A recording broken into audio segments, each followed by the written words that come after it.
Arc Raiders has now been out for roughly a week, and with everyone heading topside and looking to improve, you need to make sure that you have the best settings that you can if you want to make it back safely. So in this video, I'll be showing you the optimal settings you should be using, and I'll also be explaining exactly why they're so important so you can also understand it without just copying it. As always, timestamps are below, so let's get started. Alright, so I'm just going to kind of go through all of my settings here, from left all the way to right, so I'll have timestamps down below if you want to skip to a very specific part, but this is where I'm going to start. So over here in gameplay, I have my HUD to stretched. This basically just means that your HUD goes to the very edges of your screen. If I take it off of stretched and put it on centered, for me, nothing really changes, but for certain monitors, it might, depending on what kind of resolution your monitor you might have. So if that's something that you prefer, you can have that on, you can have that off, it doesn't really matter. But these two things do matter a lot. Show reload progress and show damage direction are both very, very important. The reload progress bit is just when you fire and reload, this is the little circle that slowly fills up to show how far your reload has gone. Always keep this on. There's no reason to have this off, really. And same thing with the directional damage. This shows you from which direction you got shot. So if you want to do well at all in this game, you have to keep this on because this is going to help you survive more often than not. Now we're over here on controls. I myself am a keyboard and mouse player, so my keyboard and mouse section is going to be far more in-depth than my controller section. From what I can tell, a lot of the controller settings seem to be more personal preference and aim focused than anything else. So I am going to spend a little bit more time on the keyboard and mouse bit, but I'll also be getting to graphics and audio and all that stuff later as well. So over here in the controls, WASD, pretty standard movement. Jumping is spacebar. I think this is fine. I know some people like scroll wheel jumps in games, but in this game in particular, I don't think it's super necessary, at least from my testing. I'm a pretty big movement guy in all of my games, and I haven't really found a reason to run scroll wheel over spacebar at the moment, so I would just keep this like that. And then I have sprint on hold instead of toggle, you might notice. I think hold to sprint is better in this game because there are a lot of times where you're going to have to be running and then kind of like stop or just kind of like change your movement dynamically depending on the situation. Now, something you might notice here is that I have two different binds here for crouch. I have left control and I have C. Left control is my hold to crouch and C is my toggle to crouch. Now, I have this for a very particular reason, and it's the same reason that I have it set up this way in pretty much every single game that I play that allows me to do this. There are two different crouches that you should be doing in gaming in general. One of these is an evasive style crouch, and the other of these is a stealth crouch. So if I'm looking to do an evasive crouch, which involves combat, like I'm shooting back at someone, I might be doing a crouch here and there to like bob and weave. Maybe it's just me getting quickly in and out of cover, right? I'm going to be using my left control. But if I'm trying to do a long, drawn-out crouch, maybe I'm hiding from arc or I'm sneaking up on something, then I'm going to press C, and then I don't have to worry about just holding it down continuously. I'll get to dodge roll in a second here, but I'm just going to talk about these three quickly first. I have walk toggle on V, E for interact, and R for reload weapon. Interact, reload weapon, it can be whatever you want them to be as long as they're easily accessible. And then I also have walk set to V, which is really nice. I have it on toggle walk, which just means if I'm like trying to be a little bit more quieter, but I don't want to be as slow as a crouch walk, I can just hit V and do a normal walk like this. I find myself hitting this keybind quite a lot, so at least have it bound, know where it is. But these two I think are very important. I have dodge roll as my thumb mouse button and shoulder swap as my second thumb mouse button. Now, so for comparison, this right here is my thumb mouse button, and this right here is my thumb mouse button too.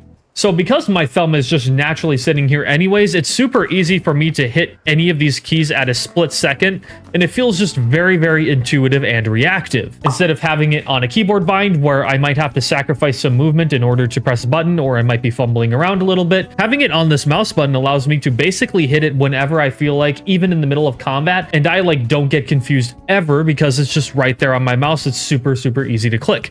I definitely recommend that you have at least the dodge keybind be on your thumb mouse button. That way it's super, super reactive. And then the shoulder swap button, just being on the top mouse button, feels really nice to me. Like, let's say I want to peek over here, for instance, and then I peek over here to confuse the enemy a little bit. And that way I can have a little bit of an upper hand instead of just peeking like this and then also peeking like this, which forces me to go out into the open even more. Plus, this button doesn't just swap your camera, it also swaps which side of you your gun is on. So like there's an actual gameplay element to this not just your camera position. But yeah, these are two super underutilized features by a lot of players, so make sure you get into the habit of using them. Then I have weapon 1 and 2 on 1 and 2. My melee weapon is 3, and I have unarmed as 4. Now, for those of you who might have played Apex Legends or something similar, you know the power of unarmed running. Basically, when you're in combat and you like get someone weak, right? Like maybe they go over there and hide behind that bit of cover and they're healing up, or let's say that they're maybe running away and you want to get up on them close. You run for a little bit just like that, and then you slide in, and then you take out your main weapon, or you just take out your main weapon normally. Basically, what this is doing is it's going to do two things. One, it's going to bait them for a second to make you think you're just running at them normally, and then you take out the weapon. It's a visual bait. Two, you get on top of them just a little bit faster. So having this in a place that is, once again, easily accessible to you is really, really important, which is why I have it on 4. It just feels right to me. I personally wouldn't keep it on H, as H is really out of the way on your keyboard, and it can be a little bit of a pain to reach, or at least you might be fumbling around with it if you do not hit your H key very often while you're gaming. So I would recommend setting this to 4 if you can. Items on Q I think is completely fine. Same with flashlight. I don't really use flashlight too much in this game, especially like in night raids. It really gives your position away, just like walking in and tapping that if you need to check a corner and doing something like that. That's the only point I would use flashlight. Having it on F so you can just quickly tap it is nice, but if you need to move anything anywhere on your keyboard to make it more accessible, F is kind of a prime place to move it to. So if you need to move your flashlight to H instead of the unarmed run, for instance, go ahead and do that, because I don't think that the flashlight keybind is super necessary, at least not in an easily accessible place. Over here, I have access inventory on tab and map on M. I think this is fine. Ping is on middle mouse button for me. If you really want to be super extra efficient, I would put your ping on something like Z. That way you can like fire and ping things at like the same time, right? If you want to ping and shoot. But for most people, you aren't probably going to be doing this, so keeping it on middle mouse button is likely going to be okay. And then I would definitely recommend having a proximity push to chat button bound, because proximity chat is a huge part of this game, especially if you are in solos. So just make sure that you actually have that bound. Now for my graphics, I have borderless full screen. Some people still think that full screen is better for games. It's really not. Most modern video games are the exact same in borderless full screen as they are on full screen, and borderless full screen is just way more convenient, so I would keep it on this. Have frame generation disabled. Some of you might think this is a good setting, but I consider it to be a bad one. In my experience in competitive gaming, this adds extra latency that you just do not want, so I tend to keep this off. Same with VSync, I keep this off. I have low latency on, frame rate set to unlimited for now. My resolution is 2560 by 1440, and then I have DLSS for my resolution scaling. I also have it set to quality, and then I have transformer because I have a bit of a higher graphics card. But if you have a slightly older graphics card that's not quite as powerful, I might recommend that you switch off of this setting to something else. Field of view, I have this set to 80. Do not have this set to 60. No matter what you do, do not play the video game like this. First of all, your character is covering a lot more of your screen. Second of all, you don't see as much of your screen, so things that might be on your left or your right, you might completely miss. And with how important being aware of your surroundings is in this game, it just provides no benefit to have your field of view set to 60. Another thing that it's going to do is it's going to change how your sensitivity feels slightly.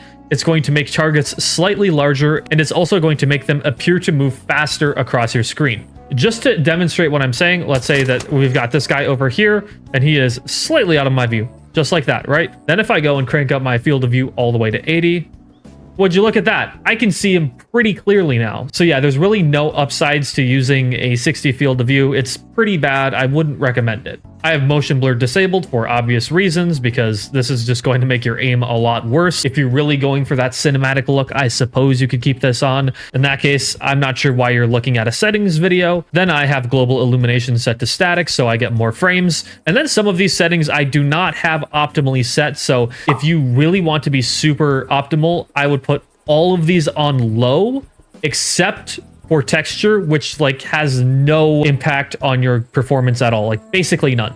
So you can keep this on epic. But one thing that I will show you about is view distance. I have this on epic right now because a lot of my settings are unnecessarily high because I record YouTube videos and I stream. So I want my game to look a little bit nicer for my viewers, you know? But if you are one of those people who does not care about how your game looks and you want to min-max on literally everything, as I said, put almost everything on low. And specifically, if you go into your graphics and you put your view distance on low, it's going to turn a lot of the foliage that you see over there in the distance off, and it's going to simplify it, which very well could make spotting players and Arc far easier. So if you want to be super optimal, put your stuff on low. Now we have audio. A lot of this stuff is going to be up to you, except for this setting right here. It's called night mode. So in Embark's other video game, The Finals, which is the other video game that I cover here on my channel, night mode basically equalizes the audio. So sometimes explosions are going to be just a little bit quieter, and some of the footsteps might just be a little bit louder. A lot of the audio is kind of going to be roughly around the same volume. Things are going to be closer towards the middle instead of being on opposite ends of a spectrum. So I would put night mode on because there's really no reason to have this off in a game where sound is pretty much everything. Then once again, just make sure that you have a proximity voice chat thing actually bound on your computer, and make sure that it is actually on and put into your right microphone. That way you can talk to people. You can also change how your voice sounds with some of these presets down here. If you want to be a little bit silly and maybe make your voice sound different, this is something that you can do. And then I have my subtitles on small just so they're a little bit less distracting. Now for accessibility settings, I have colorblind mode on default. I haven't found a real compelling reason to use a colorblind mode in this video game. There are some video games out there where colorblind modes are specifically better, but I haven't really found a good reason to use it in this one. And I have move crosshair when line of fire is blocked. This is a pretty important setting because it's basically going to show you when you're going to be shooting the wall instead of the area that you're aiming at. So like I'm aiming at this bush right here, but the weapon is going to fire right here into this little pole. So make sure that you have that on. Now, this right here, smooth move when line of fire is blocked. This is what it looks like when you have it on. When you get too close to the pole, it's going to gently kind of slide down over here. But when I turn it off, just like this, instead of smoothly moving down to the pole, it's going to just snap down there immediately, which I find to be personally much more responsive. This is going to be up to you, but I figured that I should mention it. In my opinion, this feels just far more snappy, so I'm going to use this. And then another thing that I want you to do is to override your crosshair shape. And from here, you are able to customize your crosshair however you want to. So for me, I have the classic cross here.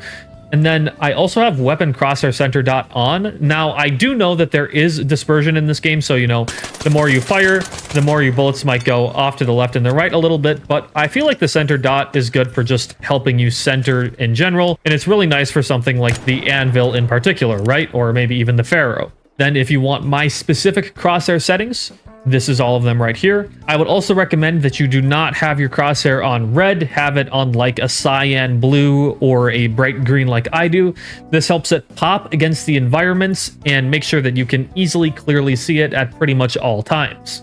And then for any of you who are wondering, this is what my mouse and keyboard sensitivity is right now. I have a DPI of 1600 as well, but this sensitivity thing, it's kind of up to you, but this is a good ballpark sensitivity to have a little bit less or a little bit more than this. I would say if you are within the 10 to like 23, 24-ish range for sensitivity in this game, along with like maybe a 1600 DPI, I would say that that is a good place to be. And then, as I said earlier, a lot of controller, I think, is going to be kind of up to you. This is kind of just sensitivity settings. But one thing that I will mention right here is this interact/reload behavior. The game is going to prioritize certain things over others with this setting on. So if you were to, for instance, go up to a door and try to interact with it, and you also have to reload your gun, if you have this setting like this, it's going to prioritize you reloading first before prioritizing you interacting with anything. Whereas with this, it's going to prioritize interacting. So whichever of these settings you want it to be on, it's kind of going to be up to you, but I just figured that I should mention that.